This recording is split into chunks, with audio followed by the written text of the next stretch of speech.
بسم اللہ الرحمن الرحیم۔ لوگ اپنی بیویوں سے زنا کریں گے۔ 1400 سال بعد حضور صلی اللہ علیہ وسلم کا فرمان آج سچ ثابت ہو رہا ہے۔ رسول اللہ نے فرمایا، لوگوں پر ایک ایسا زمانہ آئے گا جب میاں بیوی آپس میں زنا کریں گے۔ پوچھا گیا، یا رسول اللہ صلی اللہ علیہ وسلم، میاں بیوی تو ایک دوسرے پر حلال ہوتے ہیں، کیا ایسا ممکن ہے کہ مرد اپنی بیوی سے زنا کرے اور بیوی اپنے شوہر سے؟ پھر حضور صلی اللہ علیہ وسلم نے فرمایا، بسم اللہ الرحمن الرحیم۔ اسلامی معاشرے کی پاکیزگی کی حفاظت کرنا، ہر مسلمان کی عزت نفس اور روح کی طہارت باقی رکھنا، عورت سے نسب کے لوگوں کو ملاوٹ کی غلاظت سے محفوظ کرنا، زنا کے حرام ہونے کی حکمت ہے۔ عبرانی کی ایک صحیح روایت ہے کہ ابو العاص نبی صلی اللہ علیہ وسلم سے روایت کرتے ہیں کہ آپ صلی اللہ علیہ وسلم نے فرمایا، روزانہ آدھی رات کے وقت آسمان کے دروازے کھول دیے جاتے ہیں اور ایک پکارنے والا فرشتہ پکارتا ہے کہ ہے کوئی دعا کرنے والا جس کی دعا قبول کی جائے، کوئی سوال کرنے والا جس کا سوال پورا کیا جائے، کوئی مصیبت زدہ جو دعا کرے اور اس کی مصیبت دور کی جائے۔ یعنی آدھی رات کے بعد دعائیں قبول ہونے لگ جاتی ہیں۔ ناظرین، اللہ تعالیٰ ہر دعا کرنے والے مسلمان کی دعا قبول فرماتا ہے، سوائے زانیہ کے، جو اپنی شرمگاہ کے ذریعے غیر مرد کو سیراب کرتی ہے۔ زانیہ عورت جو زنا کے ذریعے مرد کا دل بہلاتی ہے اور پھر اس کی دعا قبول نہیں ہوتی۔ زنا کرنے والے لوگ خود اپنے آپ کو اللہ کے عذاب کا مستحق بنا لیتے ہیں۔ حضرت عبداللہ بن عباس رضی اللہ عنہ کہتے ہیں کہ رسول صلی اللہ علیہ وسلم نے فرمایا، جب کسی بستی میں زنا اور سود عام ہو جائے تو گویا اس بستی کے لوگوں نے اپنے آپ کو اللہ کے عذاب کا مستحق بنا لیا کہ ان پر کسی بھی طرح کا عذاب آ جائے۔ پھر اسی طرح زانی کو دنیا میں بھی اللہ تعالیٰ کی طرف سے سزا مل کر رہتی ہے۔ یعنی یہ ایک ایسا جرم ہے جس کی سزا دنیا میں بھی ملتی ہے اور آخرت میں بھی۔ حضرت انس کہتے ہیں، رسول اللہ صلی اللہ علیہ وسلم نے فرمایا، دو گناہ ایسے ہیں جس کی سزا میں جلدی کی جاتی ہے اور دنیا میں ہی دے دی جاتی ہے۔ نمبر 1 زنا، نمبر 2 والدین کی نافرمانی کرنے والا، ماں باپ کی بات نہ ماننے والا، اور اب یہ کہ جو شخص ایسی بیماری میں مبتلا ہو جاتا ہے یا زنا جیسی بیماری میں مبتلا ہو جاتا ہے تو پھر اس کا ایمان کیسے رخصت ہوتا ہے؟ اس گناہ کو چھپانے کے لیے جھوٹ پہ جھوٹ بولتا چلا جاتا ہے، ایک نہیں کئی جھوٹ بولتا ہے۔ جب کوئی انسان جھوٹ بولتا ہے تو اس کے منہ کی بدبو سے فرشتہ اس سے کئی میل دور چلا جاتا ہے۔ اس انسان سے اللہ تعالیٰ کی حفاظت ہٹ جاتی ہے اور وہ شخص ذلیل ہو کر رہتا ہے، دنیا میں بھی۔ انسان پر طرح طرح کی بیماریاں اور طرح طرح کی مصیبتیں نازل ہوتی ہیں۔ پھر بڑھاپے کی عمر میں زنا کرنا اللہ کی غضب اور غصے کو اور بھڑکاتا ہے۔ پھر اسی طرح جس بستی میں زنا عام ہو جائے وہاں موتیں بہت ہونے لگتی ہیں، موت کی کثرت ہو جاتی ہے، قتل کی کثرت ہو جاتی ہے۔ پھر اسی طرح کسی بغیر حاضر شخص کی بیوی سے زنا کرنے والے شخص پر اللہ تعالیٰ قیامت کے روز ایک سانپ مسلط کر دیں گے۔ مذہبی کتب میں قیامت کے آنے سے پہلے بہت ساری علامات کا ذکر کیا گیا ہے۔ قیامت کی علامات میں سے سب سے پہلی علامت حضرت محمد صلی اللہ علیہ وسلم کی آمد اور وفات ہے۔ پچھلی آسمانی کتابوں میں آپ صلی اللہ علیہ وسلم کا لقب نبی الساعہ لکھا ہے، جس کا معنی ہے قیامت کا نبی۔ یعنی حضور صلی اللہ علیہ وسلم وہ آخری نبی ہوں گے جن کی امت پر قیامت قائم ہوگی۔ قیامت آنے سے قبل حضور صلی اللہ علیہ وسلم نے فرمایا کہ اولاد نافرمان ہو جائے گی، بیٹیاں تک ماں کی نافرمانی کرنے لگیں گی، دوست کو اپنا اور باپ کو پرایا سمجھا جانے لگے گا، علم اٹھ جائے گا اور جہالت عام ہو جائے گی۔ دین کا علم لوگ دنیا کمانے کے لیے حاصل کرنے لگیں گے، نااہل لوگ امیر اور حاکم بن جائیں گے اور ہر قسم کے معاملات، عہدے نامناسب اور نااہلوں کے سپرد ہو جائیں گے۔ جو جس کام کا اہل اور لائق نہ ہوگا وہ کام اس کے سپرد ہو جائے گا۔ لوگ ظالموں اور برے لوگوں کی تعظیم اسی وجہ سے کرنے لگیں گے کہ یہ ہمیں تکلیف نہ پہنچائیں گے۔ شراب کھلم کھلا پی جانے لگے گی، اعلانیہ طور پر ناچنے اور گانے والی عورتیں عام ہو جائیں گی، گانے بجانے کا سامان اور آلات موسیقی بھی عام ہو جائے گی۔ لوگ امت کے پہلے بزرگوں کو برا بھلا کہنے لگیں گے، جھوٹ عام پھیل جائے گا، جھوٹ بولنا کمال سمجھا جانے لگا، امانت کے طور پر رکھوائی جانے والی چیزوں کو لوگ ذاتی دولت سمجھنے لگیں گے، نیک لوگوں کی بجائے غلط کار قسم کے لوگ اپنے اپنے قبیلے اور علاقے کے سردار بن جائیں گے، شرم و حیا بالکل ختم ہو جائے گی۔ ابھی موجودہ زمانے میں آپ خود دیکھیں گے کہ یہ سب علامتیں پوری طرح موجود ہیں۔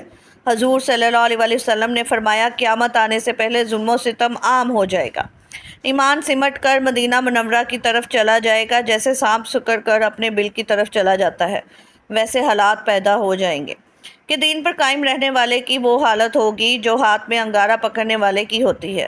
زکوٰۃ کو لوگ تاوان سمجھنے لگیں گے، مال غنیمت کو اپنا مال سمجھا جانے لگے گا، ماں کی نافرمانی اور بیوی کی فرما برداری شروع ہو جائے گی، عورتیں زیادہ اور مرد کم ہو جائیں گے، یہاں تک کہ ایک مرد 50 عورتوں کا نگران ہوگا، زناکاری اور بدکاری عام ہو جائے گی، حتیٰ کہ حضور صلی اللہ علیہ وسلم نے فرمایا کہ قیامت کے قریب زمانے میں لوگ اپنی بیویوں کے ساتھ زنا کریں گے، بلکہ جب ہم نے یہ حدیث پڑھی کہ لوگ اپنی بیویوں کے ساتھ زنا کریں گے تو ہمیں اس بات کی سمجھ نہیں آئی، تو ہم نے اپنے مولانا سے پوچھا کہ مولانا صاحب اس کا کیا مطلب ہے کہ لوگ اپنی ہی بیوی سے زنا کریں گے؟ تو انہوں نے فرمایا کہ ہاں، اس کی کئی صورتیں ہیں، ایک صورت تو اس کی یہ ہے کہ مرد یا عورت کوئی کفریہ بول دے اور نکاح ٹوٹ جائے اور ان کو اس کا پتہ ہی نہ ہو کہ نکاح ٹوٹ گیا ہے یا نہیں، اور آج کل تو یہ بات عام ہے، لوگوں کو اس بات کا علم ہی نہیں، بلکہ قاری ثناء اللہ پانی پتی نے لکھا ہے کہ اگر دو بندے گفتگو کر رہے تھے، ایک نے کہا کہ یہ تو شریعت کی بات ہے اور اگلے نے جواب دیا کہ رکھ پڑے شریعت، کہ تو وہ آدمی کافر ہو گیا، تو ہمیں چاہیے کہ ہم علماء سے پوچھیں کہ کلاماتی کفر کون کون سے ہیں، یہ نہ ہو کہ ہم ایسے جملے بولیں اور کفر کا ارتکاب کر رہے ہوں، کئی جملے تو بہت عام ہیں، تو ان کا علم حاصل کرنا ضروری ہے کہ کہیں ہم تو اپنی گفتگو میں کوئی ایسی بات نہیں کہہ جاتے کہ اگر نکاح ٹوٹ گیا تو پھر ہم بھی ایسے ظلم میں ابھی بھی رہ رہے ہیں اور زنا کا گناہ لکھا جا رہا ہے۔ تو فرمایا کہ مرد کربے قیامت میں اپنی بیویوں سے زنا کریں گے، ایک صورت تو یہ ہے کہ یہ کفریہ کلمات بیوی بولے تو بھی نکاح ٹوٹا، اور اگر خاوند بولے تو بھی نکاح ٹوٹ جاتا ہے، اور دوسری صورت ایک دوسرے کے ساتھ بحث اور تو ہر گھر کی بات نظر آتی ہے۔ جب شادی ہوئی تو میں بولتا تھا اور بیوی سنتی تھی، اس نے کہا پھر اپنے بچے ہو گئے تو بیوی بولتی تھی اور میں سنتا تھا، تو اس نے کہا پھر بھی ہم دونوں بوڑھے ہو گئے، اب ہم دونوں بولتے تھے اور محلے والے سنتے تھے۔ بڑھاپے میں بحث و تکرار اور زیادہ ہو جاتی ہے، اور اس میں ہوتا کیا ہے؟ مرد کی زبان میں کنائیاں طلاق ہو جاتی ہے، کنائی کہتے ہیں لفظ طلاق والا نہیں بولا لیکن بات ایسی کہہ دی کہ مفہوم طلاق والا نکلتا ہے، اس کو کناء میں طلاق کہتے ہیں۔ اب یہ گناہ بہت زیادہ ہو گیا ہے، میں کہہ دیتی ہیں کہ چلی جا، مجھے تیری اب کوئی ضرورت نہیں، آج کے بعد اس قسم کے الفاظ جس کا نتیجہ یہ نکلے کہ تو میری بیوی نہیں ہے۔ اب اس قسم کے مسائل کی بھی معلومات حاصل کرنی چاہیے، شریعت کہتی ہے کہ علم حاصل کر، ایسا نہ ہو کہ کنائیاں میں طلاق ہو جائے جنہیں پتہ بھی نہ اور وہ ساتھ رہ رہے ہوں، اور آج کل تو یہ حالات ہیں کہ زبان سے طلاق کہہ دیتے ہیں، طلاق ہو بھی جاتی ہے، پتہ بھی ہے دونوں کو، مگر بدنامی ہو جائے گی، پھر میاں بیوی اکٹھے رہ رہے ہیں ایک گھر میں ایک کمرے میں تو یہ زنا کر رہے ہیں۔ قربان جائیں اس سچے نبی کی مبارک زبان پر جس نے 1400 سال پہلے بتا دیا تھا کہ قرب قیامت کے نزدیک لوگ اپنی بیویوں سے زنا کریں گے۔ ناظرین، صحیح بخاری کی ایک حدیث کے مطابق قریب قیامت کی ایک نشانی یہ بھی ہے کہ اقتدار غلط لوگوں کے ہاتھ میں دے دیا جائے گا۔ علماء کرام بھی اس کے متعلق کہتے ہیں کہ آج دنیا بھر کے ممالک کے حکمرانوں کی طرف دیکھیں تو صاف پتہ چلتا ہے کہ یہ نشانی بھی پوری ہو چکی ہے۔ صحیح بخاری ہی میں ایک نشانی بتائی گئی ہے کہ قیامت سے قبل لوگ بلند ترین عمارت بنانے میں ایک دوسرے پر سبقت لے جانے کی کوشش کریں گے۔ آج ہم دیکھتے ہیں کہ یہ وہی دور شروع ہو چکا ہے۔ دنیا بھر میں بلند و بالا عمارتیں کھڑی ہو چکی ہیں، اور جس ملک میں سب سے بلند ترین عمارت موجود ہو وہاں کے حکمران اور شہری اسے فخر کا سبب گردانتے ہیں۔ اور اس جیسی دیگر کئی نشانیوں کے متعلق بھی علماء کا کہنا ہے کہ وہ پوری ہو چکی ہیں اور اب امام مہدی کا ظہور اور قیامتیں قریب تر آ چکی ہیں۔ اللہ کے رسول صلی اللہ علیہ وسلم نے قیامت کی نشانی بتلاتے ہوئے فرمایا کہ اونٹوں اور بکریوں کے چرواہے جو برہنہ بدن اور ننگے پاؤں ہوں گے وہ ایک دوسرے سے مقابلہ کرتے ہوئے لمبی لمبی عمارتیں بنوائیں گے اور فخر کریں گے کہ ریاض شہر میں عمارتوں کا یہ مقابلہ آج اپنے عروج پر پہنچ گیا ہے۔ دبئی میں برج خلیفہ کی عمارت دنیا کی سب سے اونچی عمارت بن گئی ہے، تو ساتھ ہی شہزادہ ولید بن طلال نے جدہ میں اس سے بھی بڑی عمارت بنانے کا اعلان کر دیا ہے، جو دھڑا دھڑ بنتی جا رہی ہیں۔ عرب کی عمارتیں سارے جہاں سے اونچی ہو چکی ہیں۔ عرض کرنے کا مقصد یہ ہے کہ پیارے رسول صلی اللہ علیہ وسلم نے جو فرمایا جو پورا ہو چکا ہے، اور بتائی ہوئی پیشن گوئی آج پوری ہو رہی ہیں۔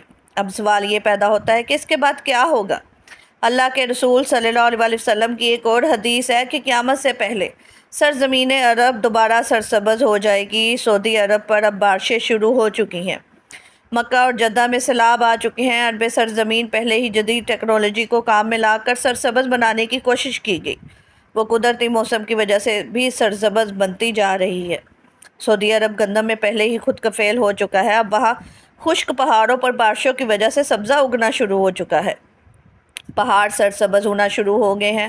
بارشوں کی وجہ سے آخرکار حکومت ڈیم بنانے کا سوچ رہی ہے، جس سے پانی کی نہریں نکلیں گی، ہریالی ہوگی، سبزہ مزید ہوگا، فصلیں لہلہائیں گی۔ یوں یہ پیشن گوئی بھی اپنی تکمیل مراحل سے گزرنے جا رہی ہے، اور جو حضور صلی اللہ علیہ وسلم نے فرمایا اسے ہم اپنی آنکھوں سے دیکھنے جا رہے ہیں۔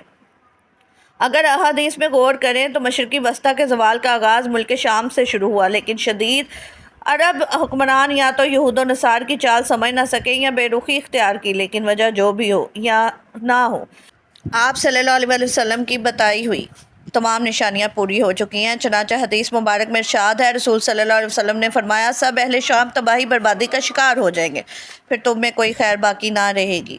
احادیث مبارک کی روح سے شام اور اہل شام سے امت مسلمہ کا مستقبل وابستہ ہے۔ اگر ملک شام ایسے ہی برباد ہوتا رہا تو پوری امت مسلمہ کی بھی خیر نہیں۔ ویسے تو 90% برباد ہو چکا ہے اب، جبکہ 5 سالہ خون یزیدی میں 8 لاکھ بے گناہ بچے، بوڑھے، عورتیں شہید اور لاتعداد دوسرے ملکوں کی سرحدوں پر زندگی کی بھیک مانگتے ہوئے شہید ہو رہے ہیں، اور اتنے ہی تعداد میں زخمی یا معذور ہو چکے ہیں۔ لہٰذا شام مکمل تباہی کے بعد اب نزاع کی حالت میں ہے۔ اس حدیث کے حساب سے عرب ممالک کی سنہرے دور کے خاتمے کی اہم وجہ ملک شام کے موجودہ حالات ہیں۔ گویا نبی کریم صلی اللہ علیہ وسلم کی ایک اور پیشن گوئی کی علامت ظاہر ہو رہی ہے۔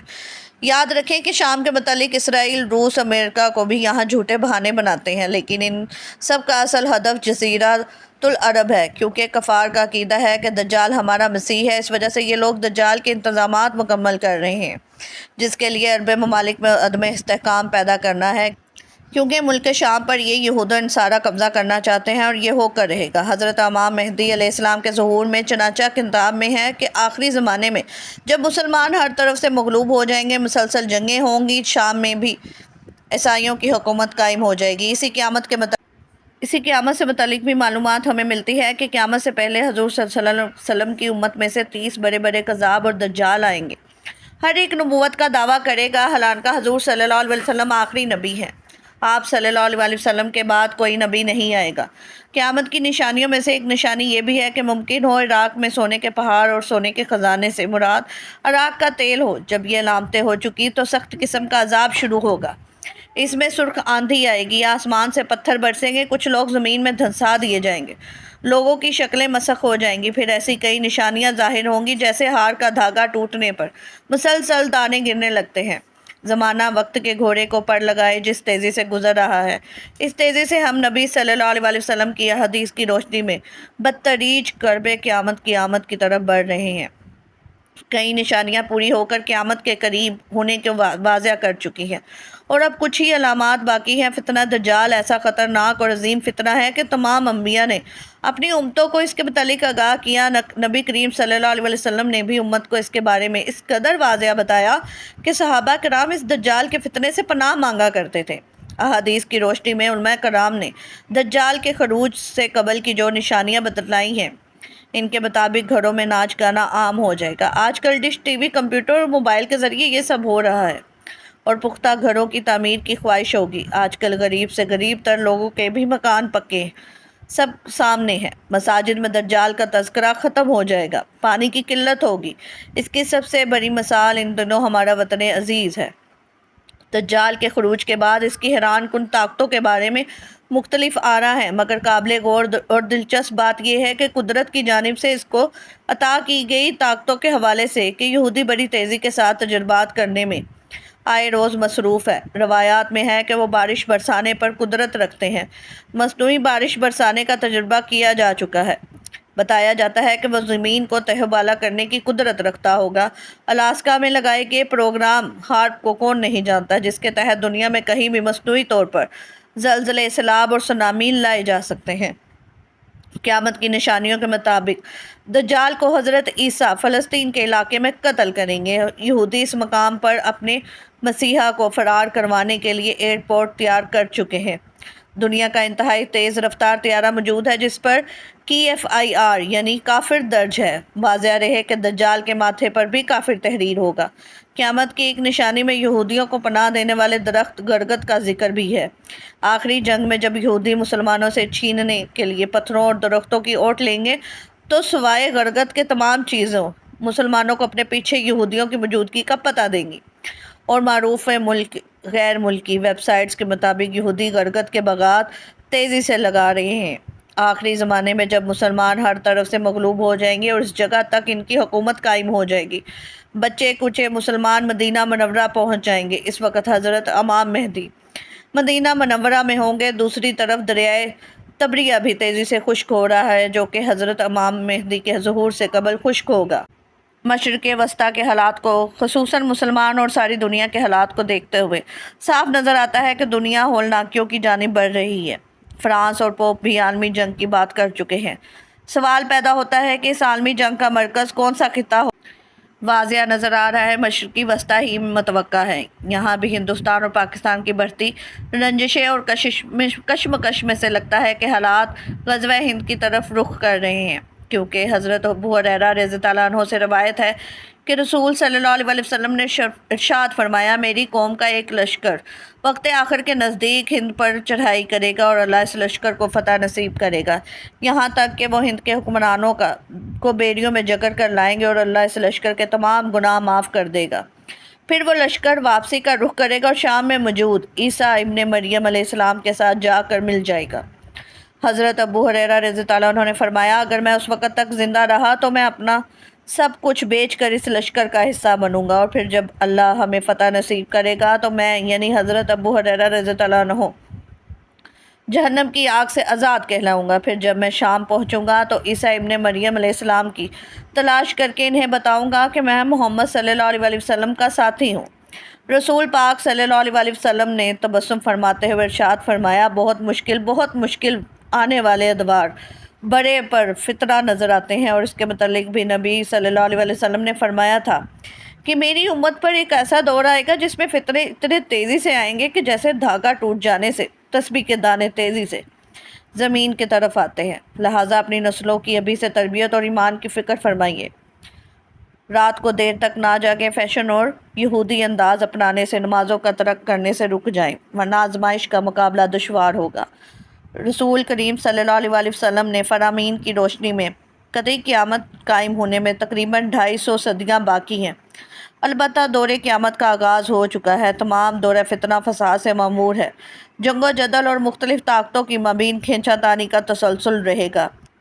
حق و باطل کے اس معرکہ رائیوں میں خون انسانی عرضہ ہوگا۔ نبی صلی اللہ علیہ وسلم نے سب کچھ افشاں کر دیا، 1400 سال پہلے باخبر کر دیا۔ بس ہم مسلمانوں نے اگر ہوش کے ناخن نہ لیے اور دیگر مذاہب کے ماننے والے تو سب تیاری کی حالت میں ہیں۔ یہودی دجال کا انتظار کر رہے ہیں، مسیح اپنی طرف سے تیار ہیں۔ جناب عیسیٰ علیہ السلام کا پھر سے ظہور ہوگا۔ عصر کا وقت ہوگا، دمشق کی مسجد نواں میں لوگ نماز کی تیاری میں مصروف ہوں گے، اور وہ مسجد کے مینار سے ہوتے ہوئے یوں صحن میں اتریں گے کہ 2 فرشتوں کے کاندھوں پر ہاتھ لگائے ہوئے ہوں گے۔ تازہ کیے ہوئے وضو پانی قطروں کی شکل میں ان کے بازو سے ٹپکے گا۔ امام مہدی علیہ السلام کی امامت میں وہ نماز ادا کریں گے۔ ان کی تدبیر میں بہت سے مسیحی لوگ مسلمانوں کے ساتھ آ ملیں گے۔ یہاں تک تو حضور صلی اللہ علیہ وسلم کے فرمائے ہوئے فرمودات پر مسلمانوں کا ایمان ہے۔ مگر ناظرین ذرا دم لیجئے، اللہ کے نبی آخر الزمان صلی اللہ علیہ وسلم نے تو یہ بھی فرمایا تھا کہ میرا وہ بیٹا مہدی جس کی امامت میں جناب عیسیٰ علیہ السلام جیسے بلند مرتبہ نماز ادا کرنے پر فخر کریں گے، اسی مہدی کے ظہور پر سب سے پہلے خود مسلمانوں ہی کا ایک لشکر مزاحمت میں چڑھ دوڑے گا۔ وہ اللہ کے حکم سے زمین بوس ہو جائے گا۔ مگر کلیجہ کٹ جاتا ہے یہ سن کر، کیا مسلمانوں کو کبھی عقل سلیم عطا بھی ہوگی کہ نہیں؟